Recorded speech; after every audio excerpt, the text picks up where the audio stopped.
Welcome to Over 50 TV. My name is Lou Reyes, and today I'm going to be talking about 5 horrible mistakes that people over 50 make in a job interview. Now, we all know there are common mistakes that we make, and some of these are really unforgivable, like we show up late for the job interview, maybe we show up too early, we didn't practice the answers to the interview questions, or maybe what ends up happening is we didn't research the company. Those are, to me, they're unforgivable mistakes, but there are common mistakes that are unforgivable, but there are horrible mistakes that we make, people over 50 make when they're sitting in front of that hiring manager. I'm going to talk about them, and I'm going to talk about them because I hope once we discuss them today, I'm hoping that you will not be one of those people that make a horrible mistake in a job interview. That's all up next right here on Over 50 TV.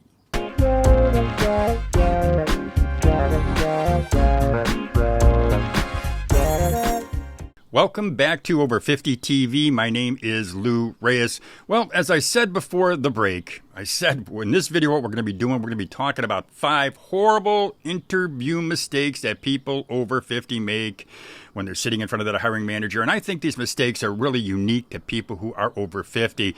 But before we get into the mistakes, the horrible mistakes, what I want to do is I want to let you know that in the description box of this particular video, what you're going to find is you're going to find a link to my free cover letter that hiring managers can't resist. It's actually a 5-sentence cover letter. It's a fill-in-the-blank cover letter that I think is a powerful tool, a powerful sales tool that you can use to help get your resume past those applicant tracking systems. You know, the robots that look and examine all resumes that come in. But I want to help you to get them to the hiring desk. That link is in the description box. There's also a link to my free career aptitude test. That test is courtesy of Career Fitter. Now, if you follow this channel, if you follow my channel, what you know is I'm a big advocate. I'm an advocate for career aptitude tests because I know how those tests can help steer you to a job that better fits your experience, better fits your skills, and it fits your personality. So now what I'm going to do is I'm going to tell you about 5 horrible mistakes that people over 50 make in a job interview. Mistake number 1, they don't give the interview 100%. And they don't give the interview 100%. They don't give the interview 100%. It's so hard to believe, but they do it a lot of times because they think that the odds are stacked against them because of their age. And we do this because most of us who are over 50, we are well aware of the age bias. There is an age bias in the workplace, and we know this. And we've heard that older workers they're assumed to be likely considered less capable, less able to adapt, and less willing to roll up your sleeves than younger peers. And these are fallacies that are so untrue.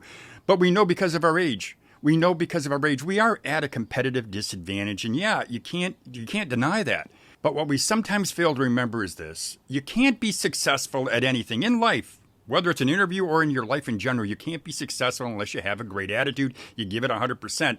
The thing to realize, and I think this is important, is to know and understand you can't control what somebody else is thinking. So take advantage of this opportunity by being upbeat, by being positive, by being professional, and make eye contact and smile. You know, I recommend going into every job interview, whether it's your first job interview or your 50th interview.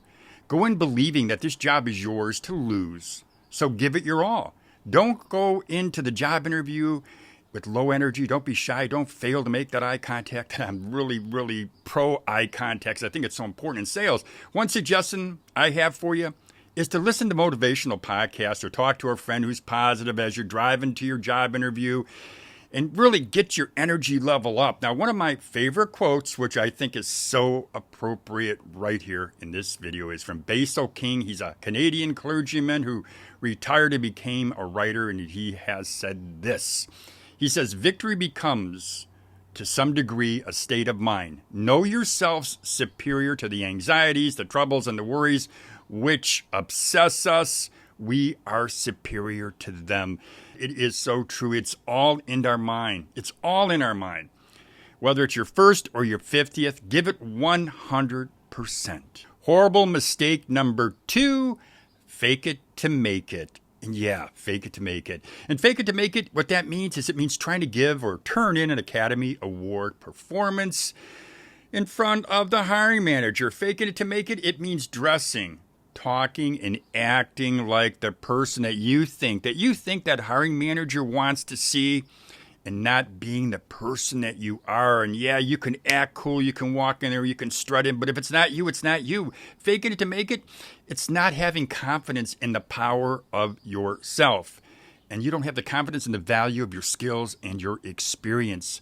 Faking it to make it in a job interview, it's often about feeling desperate. And I understand that when you're looking for a job and you've been looking for a long, long time, not having confidence because you're desperate to land a job and worrying that your age is holding you back. You know, a sharp interview, they're going to see through that performance. But regardless of faking it to make it will never, ever ends well, because even if you do manage to pull the wool over that interviewer's eyes or the hiring manager's eyes, you're likely to lose your job or that job when it's determined that the real you is not a real good fit.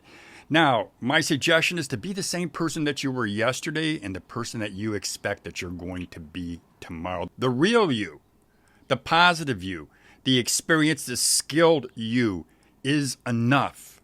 So don't fake it to make it. Again, it never works out well. Horrible mistake number 3. They try too hard.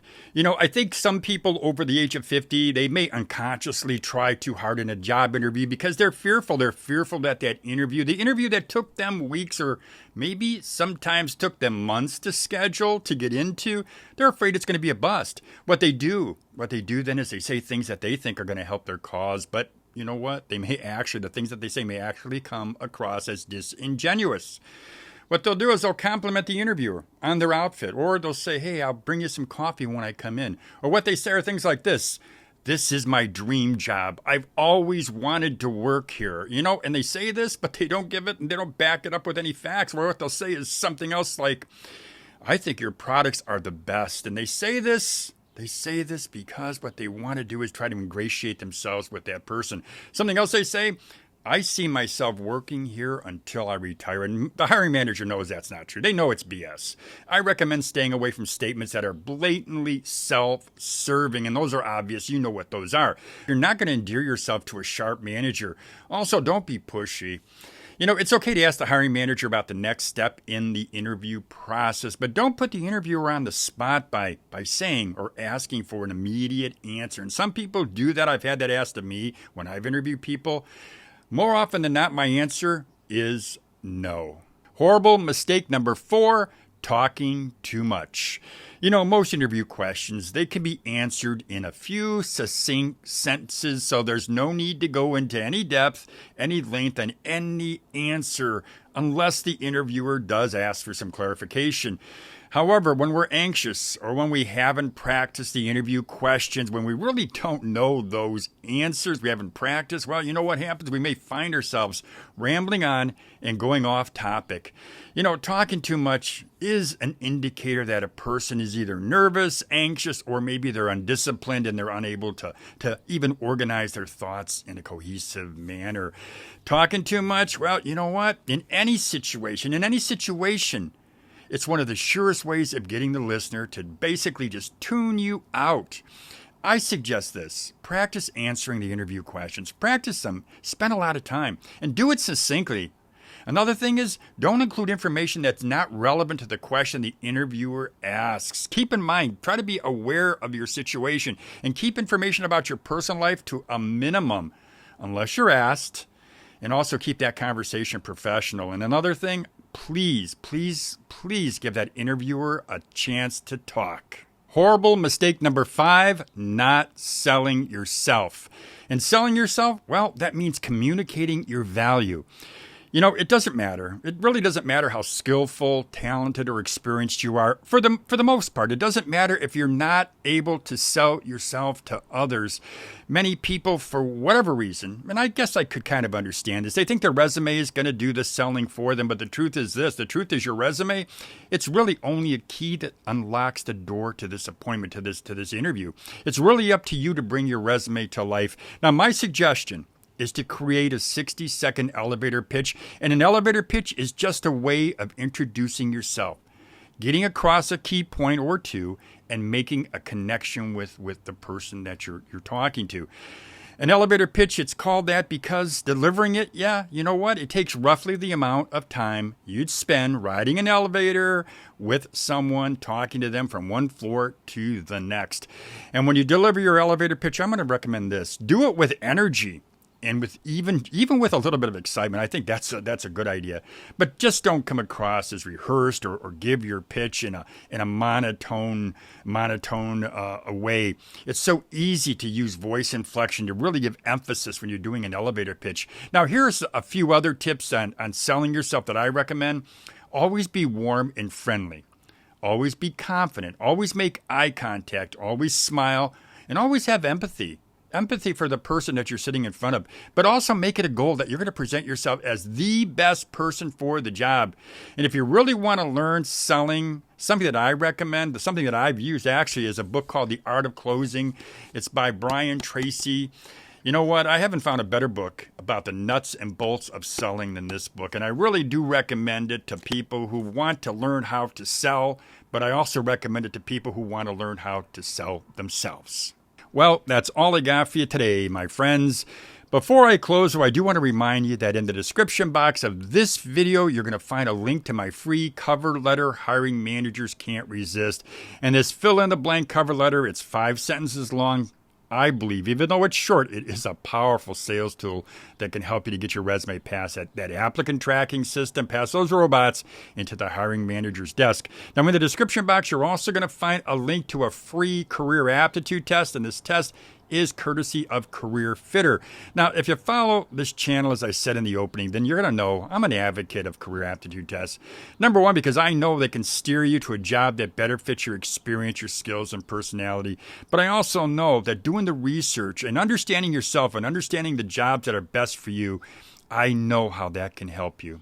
Well, as I said, that's all I got for you today, my friends. Have a great day, everybody. Yeah.